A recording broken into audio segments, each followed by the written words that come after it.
we still haven't detected any improvement. Despite our best efforts, her cognitive state.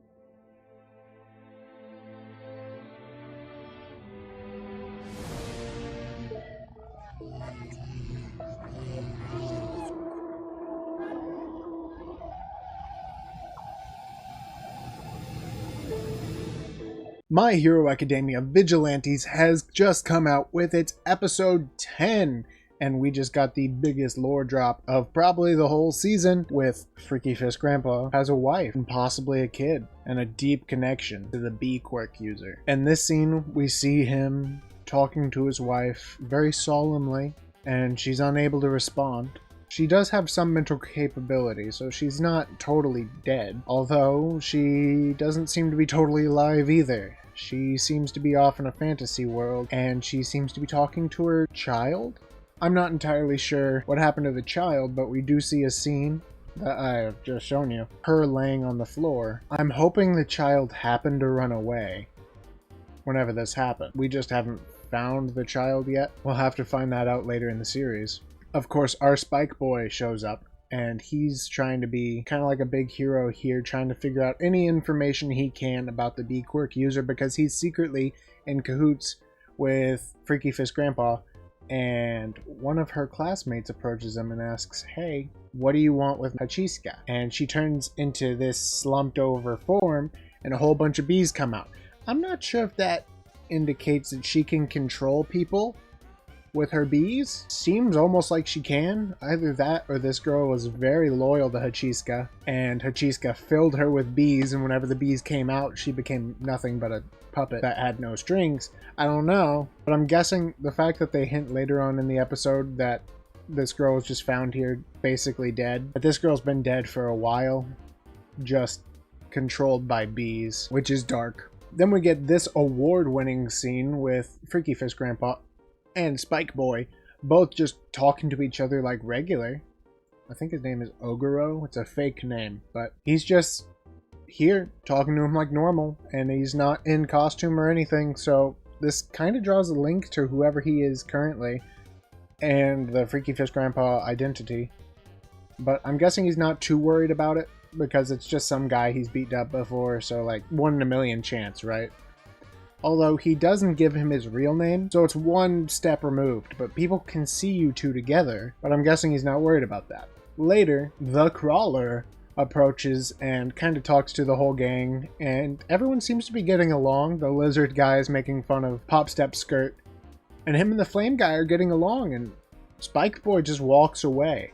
I think this is because it turns out, as we learn, Oguro, I'm going to call him Oguro, I don't remember if that's his real name, has been using the Crawler. And instead of actually being a team with him, he's using him as basically bait to bring out Hachiska, hoping that somehow this will bring Hachiska closer to him.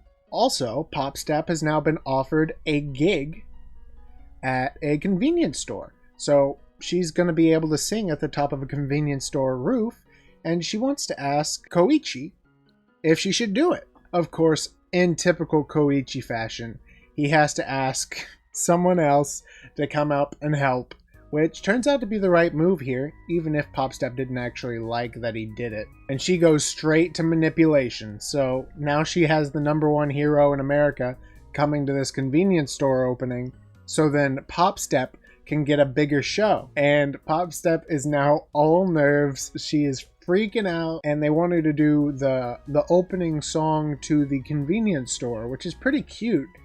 But Popstep seems really intimidated by it, but Koichi's just like, yes, do it, 100%. You have to do it. Oh, this is so cute, but oh, I totally understand how she feels. This was actually terrifying for someone to do, you know? The #1 hero of a country showing up, that's like the #1, like, anything showing up to a convenience store opening? Where you were already kind of nervous? Like, oh no, that's awful.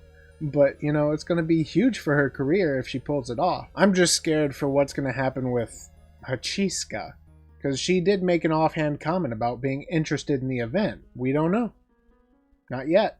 Speaking of Hachiska, she meets up with her other high school friend, who seems totally unaware of where her friend could possibly be. And this is when they mention that they found a high school girl badly injured or possibly dead in the alleyway where, of course, we saw her be left after thousands of bees flew out of her. She's likely dead. That's my thought. She's dead. Definitely dead. And Hachiska's just like, I don't know. Where could she be? I don't know. And now I think this other girl's gonna totally get inflicted, and she's gonna be used as basically a bargaining chip to get away from Knuckle Duster. Because Freaky Fizz Grandpa is here, and he is ready to beat someone up. He wants answers, and he knows how to get them.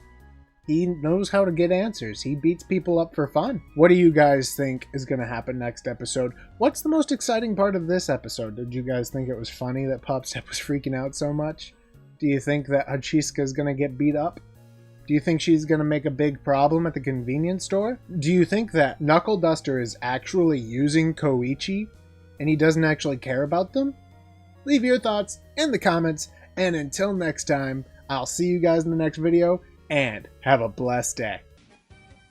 And while you're here, go ahead and check out this video to see what you might have missed.